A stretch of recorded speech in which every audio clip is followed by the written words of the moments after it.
early voters on voting, and we can. And you propose a solution to say that reduce the age of voting.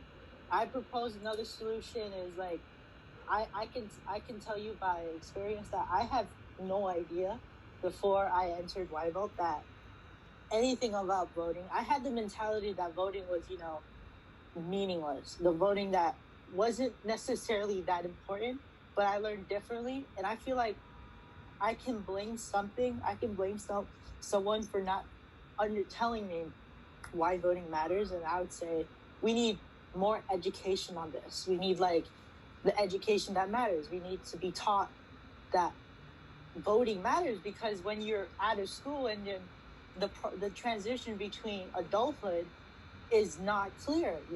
We are the future generation that is you're gonna give the torch to us, and we're gonna be like, what is this torch? What do we do? And you're gonna be like, I should have taught you this. And then you really should have taught us this. And I feel like governments or society in general should put more intention to the future generation, because when it comes to sustainability, you're not going to be here forever. No one is. And the younger generations will, and repeat. I feel like if we can educate is a big word that I would always talk about, that educate the younger generation before they reach 18.